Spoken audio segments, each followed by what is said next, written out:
Ricky Gervais is back with his first stand-up special in 7 years, and this time he's taken on all of humanity. Please welcome back the fabulous and quite funny Ricky Gervais. So, before we get into what the special is about, the question everybody wanted me to ask you is, are you excited about the royal wedding? You can't even say it with a straight face. Am I excited about the royal family? Yeah. No. The royal wedding. No, I'm not excited about it. Listen, I've got nothing against the royal family, but I don't like any of that sort of frivolous nonsense gossip. I actually know William and Harry. They've come to about 2 or 3 of my gigs, you know. Yeah. But no, I mean, it's on every paper all the time. Every minute show. It's like, oh, no, I'm not interested at all. I wonder, Thanks for asking. Just on the same subject, though, when I was in England trying to do stand-up there, you can't say anything about the Queen. They have a fit, and they won't laugh. Is that true when you do it? No, not anymore. Not my well, house. it was then. No, I mean, I think that, I think that BBC are still a bit stuffy because they get complaints, and, they're a sort of government body, so they fear complaints, but live, no, anything. It's just no. Well, when you go on the Golden Globes, a lot of time you are politically incorrect and hilarious, of course. Thank you. And so, thank you. So this is.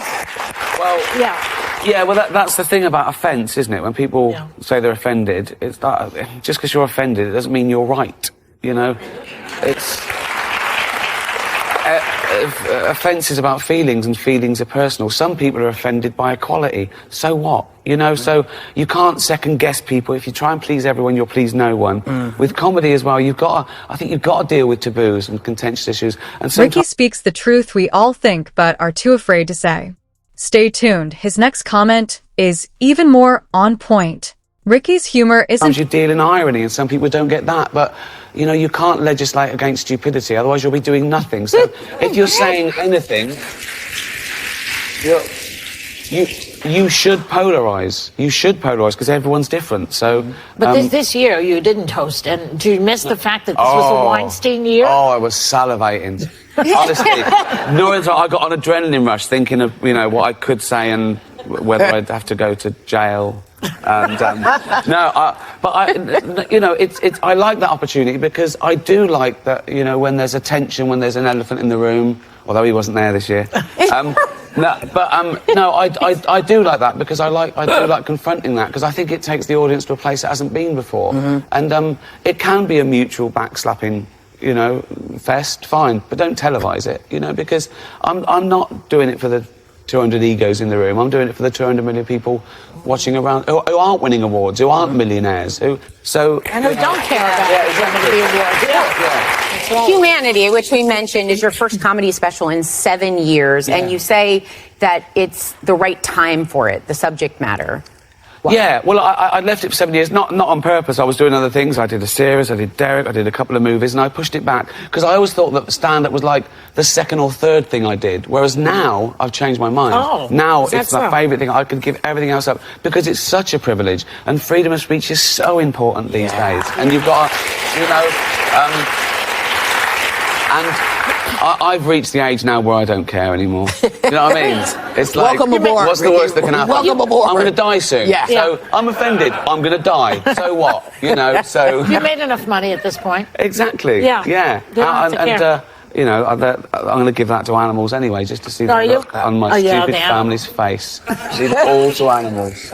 And by the way, if Humanity is on Netflix, you're going to want to see it. So. And you talk about your family. I do. This is the most personal. Again, I think for the same reasons. I think that it's nice to look back, and it's a celebration. I talk about my mum and dad, and who aren't with us anymore, and jokes about the mum and mum's funeral. Because that's what. I think that's what humour's for. It gets us over bad stuff. So it's a sin to joke about all the bad things. That's a waste, because that's exactly what we should joke about. I also feel that when you talk about people who have gone to the next world, whatever that is, that you're keeping them alive in a way. Well, yeah, they exist. They're still there. Yeah, of course. Yeah. And, you know, I tell it, you know, there was a lot of truth, so I tell the truth, you know. It's not just this idealised view of your mum. You tell... Just hilarious. It's refreshingly honest. And believe me, this next clip goes even further. Ricky has a knack for making the obvious totally unexpected and funny. You won't believe what's coming next. You know why? I remember when I was 12, I got older brothers and sisters, which is why I'm like I am, I suppose. I had to show off to be heard, right? And they're much older than me. They're like 11, 13 and 14 years older than me. And I remember when I was about 12, I said to my mum, why are my brothers and sisters so much older than me? And she said, you were a mistake. And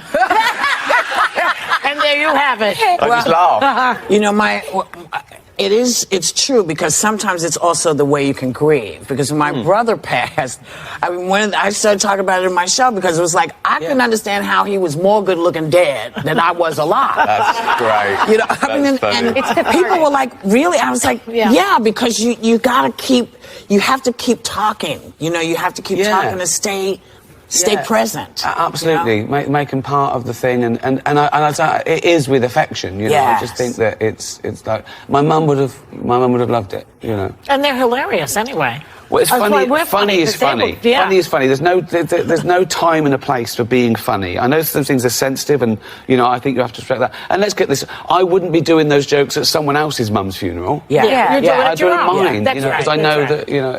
So let's talk about your partner Jane, because I've met Jane. She's a lovely person. You've been with her for how many years? 35? 30 years. Yeah. 30 over years. 30 years. Yeah. Not married yet, though. No. You're never going to get married. No. He doesn't like any of that stuff. There's no point. Yeah.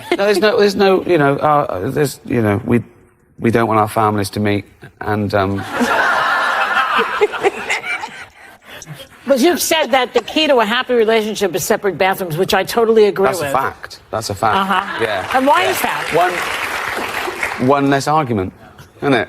So it's great. It's lovely to have your space, and no, it's brilliant. Yeah. I know. I think so too. What about separate bedrooms now? Oh no. No. Let's not get crazy, Joy. Just No, you're really active on Twitter. You have 13 million followers, and you love to engage with trolls. It's a fun pastime for you. Yeah. You post like, you know, 2 a week each in the family. So now I think that's my luxury. Now you're gluttonous, laying in the bath. Honestly, my baths have got bigger and more luxurious. I have 1 or 2 a day, and so I've got the iPhone. So I think, and it's great to look. You're in that position, and those are taken all around the world. There was Oslo, and I do a relevant, bath pic wherever I go. They're very themed. Do you think they're very themed? Yeah. Do you think that growing up poor like you did, and I grew up in a tenement, Whoopi grew up in a project. I was just in Iowa, so she's from Iowa, whatever. Do you think that makes you funnier? Well, I think so, because that was the thing about growing up. I was born into poverty and welfare housing, and my dad was a labourer, mum was a housewife, and I was the youngest of 4. But the point was to, pay your way, then have a laugh. Yeah. And, that was the men. The women carried on working, obviously. It was everything. Survival. It was survival. You laugh at everything. It gets you over it, and if you can laugh in the face of adversity, you're bulletproof. And also, if you can make your parents laugh. Yeah, exactly. If you can make their day better. Absolutely. We would tease them and everything, and they loved it. Yeah. Come back sooner than 7 years, please. Yeah, really. Who knows if any of us will be here? Come back sooner. You can sit there by yourself. Humanity is available now on Netflix. Check it out, please. You will laugh, and you might even shed a tear. It's so funny. Ever laughed and then felt a little guilty? That's Ricky's special touch. And trust me, it's about to get even better. Just when you think Ricky has crossed the line, he shows there's no such thing. Get ready for this one. Ricky's humor hits hard, but it's impossible not to laugh. Get ready for the... We'll be right back. Yeah. Rapid, in fact, a massive inflation in genders. At one point, biologists were allowed to determine what biology was, and there were 2, male and female. Now, there's agender, bigender, two-spirit, hydra. We could go on forever.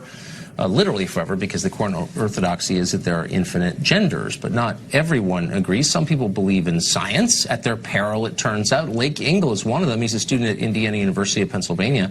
In a religion class, a class about Christianity, he stated his belief that there are 2 genders because, again, That's biology. And for that, he was told he had to apologize in front of the class, stand silently while they critiqued him re-education camp stuff. Blake Engel joins us tonight. Blake, thanks for coming up. Thanks for having me, Tucker. So I don't know if I was mischaracterizing that. You had this professor called Allison Downey who was so threatened because you disagreed with her that she tried to get you to sign some form apologizing for your unorthodox, non-allowed thoughts. And then what happened?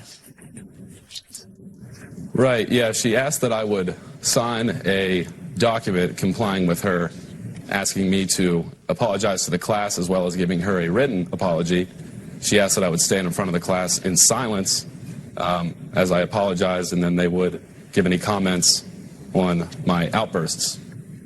Did she say what specifically she was so offended by? She didn't like the fact that I disagreed with the subject being pushed in class being more than one gender, male privilege, systemic sexism, and mansplaining. Is mansplaining a measurable thing? I mean, is it a like species of social science studying mansplaining? What is mansplaining anyway? Do you know? Did you learn? I'm not sure. I think it's any time a man speaks, really. Huh. And so no, it isn't measurable. What did you, right, I mean, it's a species of dumbness, really. So, but what did you, it's propaganda, what did you say about gender that made her so mad, specifically? Well, I first referenced entities like The Economist who have debunked the myth of the 77 cents on the dollar wage gap. And I also stated that biologists don't agree that there are more than two genders. They don't believe that there are 72 genders or more across the board. Most of them disagree. And she really didn't appreciate that. So by citing the longstanding view of biologists, the hard scientists, Allison Downey, who supposedly, you say she's a professor, tried to get you to stand in front of the class and take abuse. Did you do that? No, I didn't. I was supposed to, but she really didn't give me a chance. I was given 10 days to comply, but the day after she asked this of me, she decided to push it on through to the university's provost office to then hold a hearing, which would decide whether or not it could be allowed in class, period. Why do you go to this school? Or why does anybody go to this school or any other school? I mean, what are you getting out of this exactly? Well, I initially went for athletics my freshman year, but that's a long-gone dream now. I'm pretty much just stuck here. Man, I wish I could hire you. I would encourage you and anyone else who has any experience like this to drop out and join the workforce. It's not worth it. This is a joke. It's a bubble, and we're all going to realize